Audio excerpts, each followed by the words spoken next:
morning, everyone, and thank you for joining us today for our service of Multifaith readings and reflection. My name is Bavley, and I'm one of the spiritual care chaplains here at Mackenzie Health. You'll see throughout this service prayers and scriptures which represent some of our multi-faith community. We encourage everyone to participate in all aspects of the service and to enjoy and celebrate those aspects that they have found most supportive and helpful to you. We hope that everyone will learn something new today, and in that spirit, keep an open mind throughout. Today's theme is on suffering and hope. So we will have our opening reading, and this is a prayer from Saint Francis of Assisi. Lord, make me an instrument of your peace. Where there is hatred, let me sow love. Where there is injury, pardon. Where there is doubt, faith. And where there is despair, hope. Where there is darkness, light. Where there is sadness, joy. O divine Master, grant that I may not so much seek to be consoled as to console, to be understood as to understand, to be loved as to love. For it is in giving that we receive, it is in pondering that we are pardoned, and it is in dying that we are born again to eternal life. Our next reading comes to us from the Hindu tradition. The human body is the temple of God. One who kindles the light of awareness within gets true light. The sacred flame of your inner shrine is constantly bright. The experience of unity is the fulfillment of human endeavors. The mysteries of life are revealed. Our next reading comes to us from the Jewish tradition. This is from Psalm 139. O Lord, you have searched me and known me. You know my sitting down and my rising up. You understand my thought afar off. You comprehend my path and my lying down, and are acquainted with all my ways. For there is not a word on my tongue. But behold, O Lord, you know it all together. You have hedged me behind and before, and laid your hand upon me. Such knowledge is too wonderful for me. It is high, I cannot attain it. Where can I go from your spirit? Or where can I flee from your presence? If I ascend into heaven, you are there. If I make my bed in hell, behold, you are there. If I take the wings of the morning and dwell in the uttermost parts of the sea, even there your hand shall lead me, and your right hand shall hold me, if I say, surely the darkness shall fall on me. Even the night shall be light about me. Indeed, the darkness shall not hide from you, but the night shines as the day, and the darkness and the light are both alike to you. Our next reading comes to us from the Muslim tradition. Praise be to Allah, who has created the heavens and the earth, who sends you down rain from the sky, who has made the earth firm to live in, made rivers in its midst, who listens to the distressed when he calls on him, who relieves its suffering, and who guides you through the depths of darkness. Our next reading comes to us from the Christian tradition. For you did not receive the spirit of bondage again to fear, but you received the spirit of adoption by whom we cry out, Abba, Father. The Spirit himself bears witness with our spirit that we are children of God, and if children, then heirs, heirs of God, and joint heirs with Christ, if indeed we suffer with him, that we may also be glorified together. For I consider that the sufferings of this present time are not worthy to be compared with the glory which shall be revealed in us. And our next reading comes to us from the Buddhist tradition. May I become at all times, both now and forever, a protector for those without protection, a guide for those who have lost their way, a ship for those with oceans to cross, a bridge for those with rivers to cross, a sanctuary for those in danger, a lamp for those without light, a place of refuge for those who lack shelter, and a servant to all in need.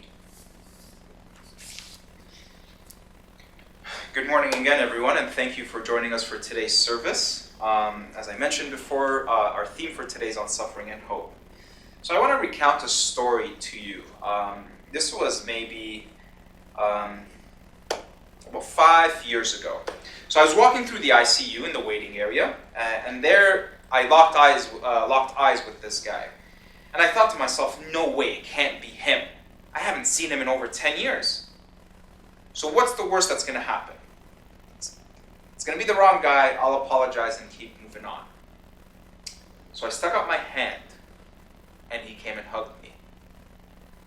He told me the story of his father, and all I heard in my mind is suffering and pain. He was my elementary school teacher.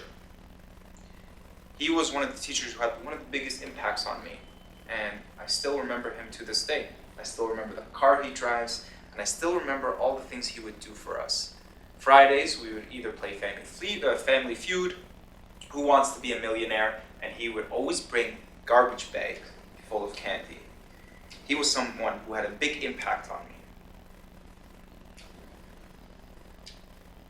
Suffering is so much a part of the human experience that we are somewhat inclined to take it for granted until we actually suffer ourselves. Then we find ourselves asking all the big questions. Why is this happening? Why me or why them? What is this for? And what is the purpose? Suffering really does not get under our skin in irritating ways. Suffering really does get under our skin in irritating ways, and that is what gives us trouble. There are varieties of suffering, and they do not always bring the same symptoms. Suffering can be physical, mental, or spiritual. Sometimes only one of these occur, sometimes all three at the same time. Mental or spiritual suffering can cause physical symptoms, which on the surface may appear to be the real cause of suffering. At other times, the effects of physical suffering cause mental or spiritual anguish. It is an endless loop that wraps our minds and takes our time on a daily basis. Suffering can be the greatest pain. But the opposite can also be true. It can also be our greatest hope. It is in suffering that we see people come together. Sometimes suffering actually helps to build community, as it happened in the aftermath of 9/11, or any tsunami or hurricanes that have occurred. All you need to do is turn on the TV set and see it for yourself. The earthquake that recently happened in Turkey and Syria, and how it brought people together. People who were in the vicinity of these events began to do what they could to help those affected. Even people who lived at great distances from these events were touched deeply by them and responded in a variety of ways to help alleviate the tragedy and the suffering it brought.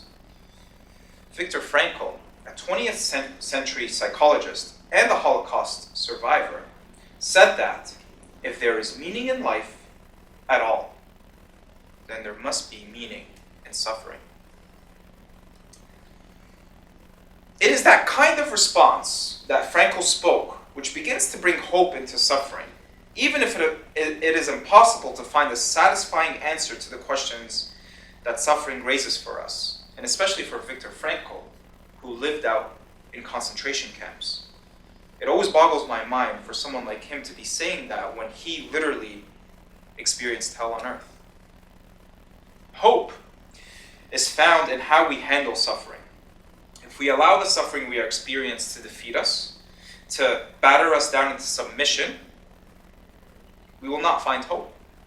However, if we seek to overcome it, to go through it and to find peace in it, there is hope, potentially, in the midst of this suffering. We may not escape the suffering, but we can begin to rise up in the hope that someday it will come to an end, and we will discover that we have endured to the end and come out on the other side as victors. It is only as we look back on the experience that we begin to see that a greater being is indeed with us, which gives hope in the midst of suffering. The readings that we heard today remind us of this imagery. The Hindu reading points to a sacred flame within us that shines brighter as we experience unity and fulfillment in our human endeavors. The Jewish reading speaks of the night as light and compared to two as being two sides of the same coin. The Islamic reading asks us to pray to a higher being who can relieve us of our pain and who will guide us through the depths of darkness. The Christian reading points to a time when suffering and pain will be no more. And finally, the Buddhist reading speaks about how our human interaction is meant to bring light to those who have lost it and become a servant to all in their time of need. Viktor Frankl never lost hope while he was in the concentration camp. Viktor Frankl never lost hope when he had no food. Viktor Frankl never lost hope when he wasn't with his family and loved ones. He had his moments when he began to question, to lose faith, but the one thing that kept him together was the people around him, because they themselves were going through the same thing, and that is what gave him hope for tomorrow. He found meaning in his greatest suffering, and it allowed him to become a hope to the rest of his group. I didn't understand that. Going back to my grade school teacher, he kept talking to me about his father and the experience he had in the hospital. And I kept listening and listening. And the more I heard about his experience, the more I saw hope within him. He had a lot to take on, but by the end of it he said, "It's good to see you and thank you for listening. I'm starting to feel a little bit better now, especially to see you in this role and to see how much you've grown." That experience showed me that hope is being able to see that there is a light despite all the darkness that constantly surrounds us. Thank you. And now we will have our concluding reading. May all beings be happy and free. May you recognize the power and the beauty within you and within all. May you nurture the seeds of your becoming. May music be like a prayer, your feet a drum to the beat of your heart. May your ministry be rooted in the power of Mother Earth. May your light sparkle. May your heart grow green and healthy and whole. May generosity of spirit flow you like a river, and may your dreams of freedom be fulfilled. Thank you, everyone, and thank you for joining us for today's service. I hope you appreciated that and learned something new. I hope you enjoy the rest of your day. If you'd like to connect with Spiritual Care, please refer to our number on the icon on your iPad, and you can also connect with your nurse, and she can contact us if you need any support. Thank you so much, and we will see you for next week's service.